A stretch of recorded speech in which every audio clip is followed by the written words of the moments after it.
A paz do Senhor, meus irmãos. Vamos ler um texto bíblico que ele se encontra no livro de João, no capítulo 3, o versículo 15 e o 16, que é muito interessante.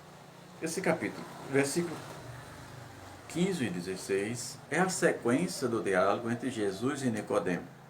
Então, eu vou ler apenas um pequeno trecho do texto, né, que é longo, do diálogo entre Jesus e Nicodemo. Eu vou ler apenas o versículo 15 e 16, que diz assim. Primeiro, eu vou começar do 14, que diz assim. E como Jesus disse a Nicodemo: E como Moisés levantou a serpente no deserto, assim importa que o Filho do Homem seja levantado, para que todo aquele que nele crer não pereça, mas tenha a vida eterna. Porque Deus amou o mundo de tal maneira que deu o seu Filho único, para que todo aquele que nele crer não pereça, mas tenha a vida eterna. Jesus repete a palavra quando crer a vida eterna por duas vezes. Mas eu quero parar um pouquinho no 14, quando diz assim: E como Moisés levantou a serpente no deserto, importa que o Filho do Homem seja levantado. A Bíblia mostra que naquela caminhada pelo deserto, os filhos de Israel começaram a pecar, a fazer coisas que desagradavam a Deus, se envolvendo com mulheres locais e coisas dessa natureza. E Deus permitiu que uma praga de serpente começasse a feri-los, a matá-los naquele deserto. E muitos filhos de Israel tombaram naquele deserto. E Moisés orou a Deus, e Deus orientou a Moisés que pegasse uma serpente de metal e pendurasse bem alto em uma haste. Há de ser que todas as pessoas que fossem picadas por aquelas serpentes peçonhentas, aonde quer que elas estivessem, elas corriam desesperadas até que elas pudessem visualizar aquela serpente de metal pendurada. E ao passo que ela via a serpente, imediatamente ela era curada. Serpente de metal. Mas o que é que tem a ver o diálogo de Jesus com a serpente de metal?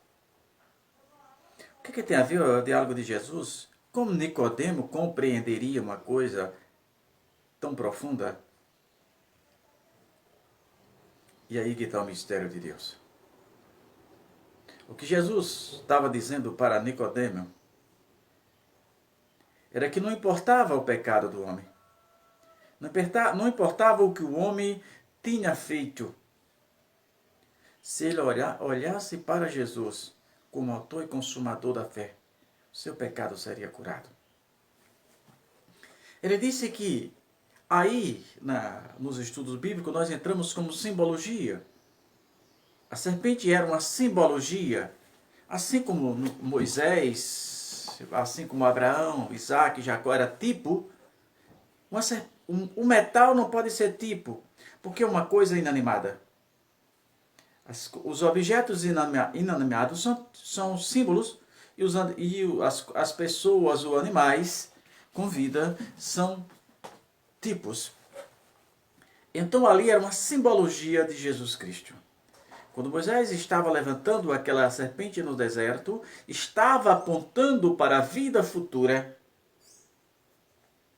que lá na frente, não importava o que acontecesse, se alguém olhasse para Jesus,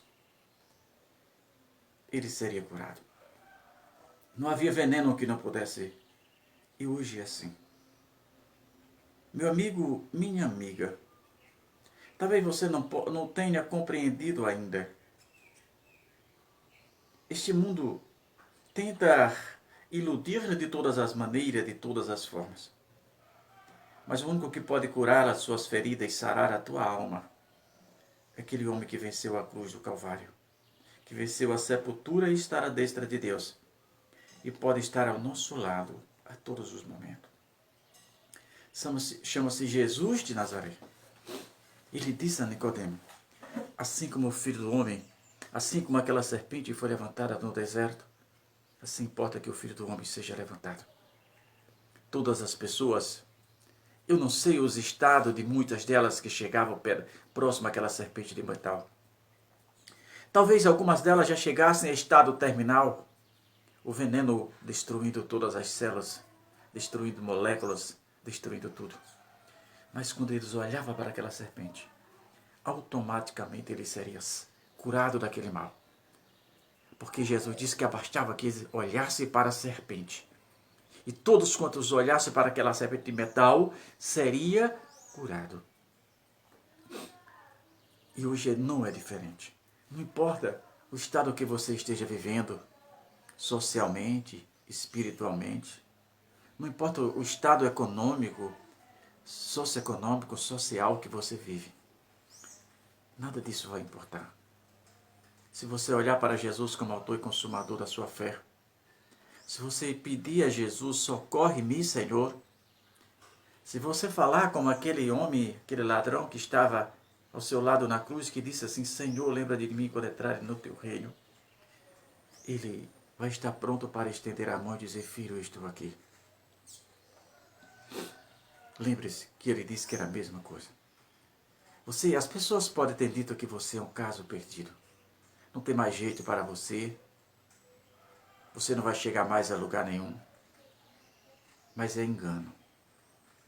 A Bíblia diz que Jesus pega as coisas que não são como que já se fosse. Escreveu Paulo,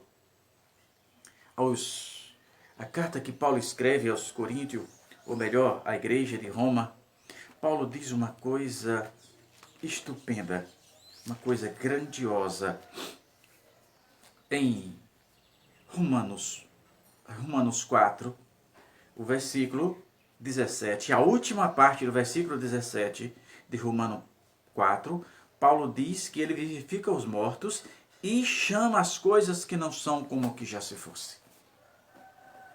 Isso é, não existe impossível diante de Deus. Talvez você esteja com a sua alma ferida, sangrando. Ninguém sabe, ninguém vê. Mas Jesus que sonda o teu coração, quer sarar a tua alma, quer curar as suas feridas. Quer escrever o seu nome no livro da vida, quer te exaltar. Quer escrever uma nova história, dessa vez ele escreve a sua história. E te exaltar para todo mundo ver. Ainda existe esperança para você.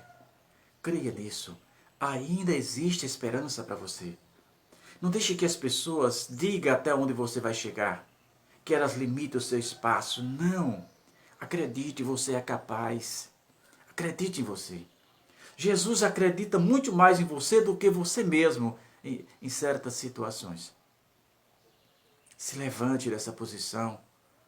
Dê um passo à frente. Não se conforme com a derrota. Parta para a luta. Jesus há de te dar vitória sim. Acredite nisso. Não deixe as pessoas dizerem até onde você vai chegar. Não conta os seus melhores sonhos, seus sonhos para ninguém. Conta só para Jesus. E conta em espírito. Não abra a tua boca para contar os teus sonhos para Jesus, para que o inimigo não ouça e coloque dúvida no teu coração. Mas conta teus sonhos para Jesus em espírito. Lembre, Jesus está te esperando de braços abertos. Ele morreu ao terceiro dia, ele morreu, mas ao terceiro dia ressuscitou. E está ao teu lado, dizendo, filho, eu te amo. Creia nisso.